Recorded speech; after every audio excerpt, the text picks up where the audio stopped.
यो हो oil filter. यो ओइल फिल्टरलाई हामीले मोबिल फिल्टर पनि भन्ने गर्छौं।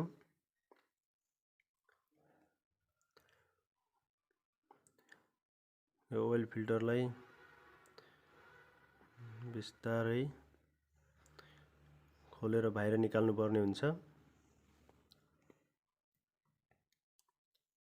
र हाम्रो मोबिल फिल्टर ओइल फिल्टर खुलिसकेको छ। अब यसमा हामीले एउटा नयाँ ओइल फिल्टर लगाउने छौं। हेर्न सक्नुहुन्छ।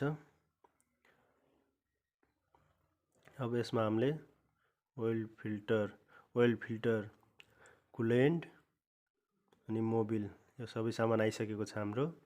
र अब यसमा ओइल फिल्टर लगाउनको लागि ओइल फिल्टरको ओरिङमा राम्ररी मोबिल लगाएर यसलाई टाइट गर्नुपर्ने हुन्छ।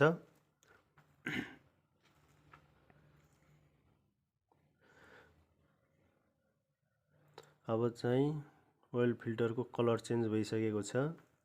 पहिले हेर्दा हरियो थियो, अहिले कालो कलरको आइसकेको छ। किनभने फर्स्ट सर्भिस भन्दा पहिले हरियो पेन्ट भएर आएको हुन्छ र अब चेन्ज गर्दा कालो पेन्टको फिल्टर आउने गर्छ।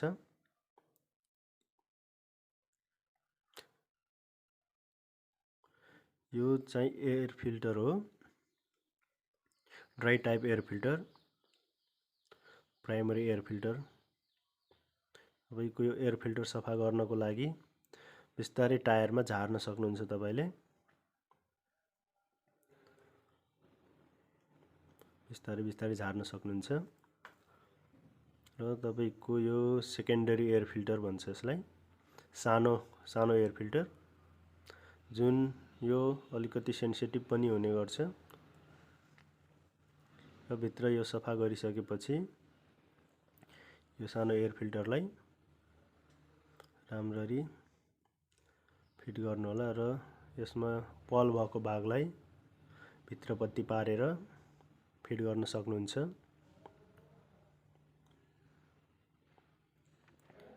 र प्राइमरी एयर फिल्टर पनि यसमा मजाले फिट गर्न सक्नुहुन्छ। यो क्याप लगाउँदाखेरि तपाईले ख्याल गर्नुपर्ने हुन्छ एउटा कुरा, जुन तपाईको यो निप्पल तलपट्टि फर्केको टुप्पो छ त्यसलाई जहिले पनि तल राख्ने गर्नु होला। किनभने त्यो ठाउँदेखि तपाईको कचराहरू जति पनि धुलोहरू कणहरू तानेको हुन्छ त्यहाँदेखि अटोमेटिक त्यो खस्ने गर्छ र यसको रबर क्याप निकालेर त्यसलाई पनि सफा गर्न सक्नुहुन्छ। मजाले सफा गरेर यसलाई फेरि लगाउनु।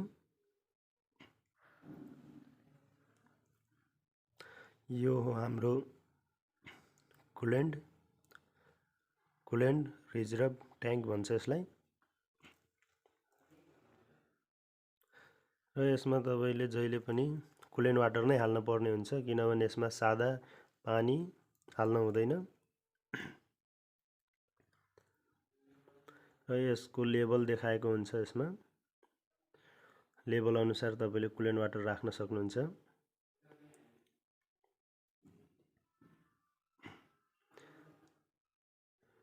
तपाईको दुईवटा लेभल दिएको हुन्छ। जहिले पनि यसमा तपाईले आधी राख्ने गर्नु होला, किनभने धेरै राख्यो भने ओभरफ्लो हुन्छ। र यो हो क्लच फ्री प्ले भन्छ यसलाई, क्लच पेन्डल फ्री प्ले। यो चाहिँ तपाईले समय समयमा चेक गर्नुपर्ने हुन्छ र यसरी चेक गर्न सकिन्छ औँलाले दबाएर। यसमा चाल हुनुपर्छ। यो चाल भएन भने यसलाई एडजस्टिङ गर्नुपर्ने हुन्छ, चाल बढाउनु पर्ने हुन्छ।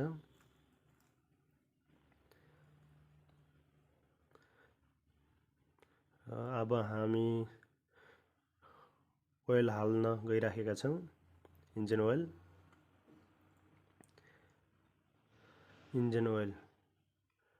हाम्रो 5310 मा 8.5 लिटर लाग्ने गर्छ।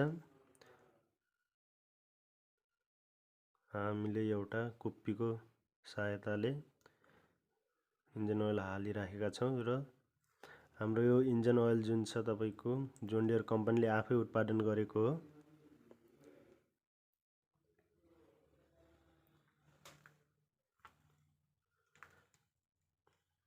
8.5 लिटर क्यापेसिटी भएको इन्जिन लागेको हुन्छ हाम्रो जोन डियर 5310 मा।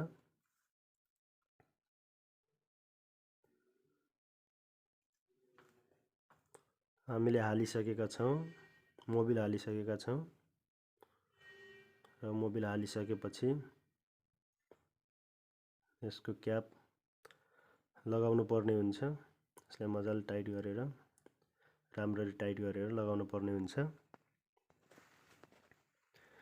यो हो oil filter, hydraulic oil filter भन्छ यसलाई,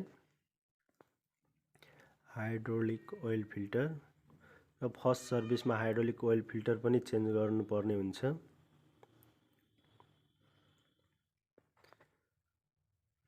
र हामीले हाइड्रोलिक फिल्टर खोलिसकेका छौँ।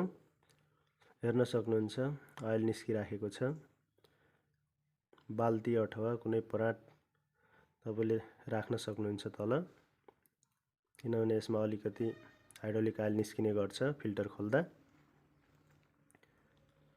र यसलाई बिस्तारै खोलेर हामीले यसमा नयाँ फिल्टर लगाउनु पर्ने हुन्छ।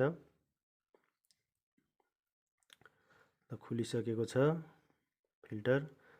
अब हामीले यसमा नयाँ हाइड्रोलिक फिल्टर लगाउने छौँ। हाइड्रोलिक फिल्टरको ओरिङमा राम्ररी ओइल लगाएर यसलाई टाइट गर्नुपर्ने हुन्छ। यो हाइड्रोलिक फिल्टरलाई मजाले टाइट गरिसकेपछि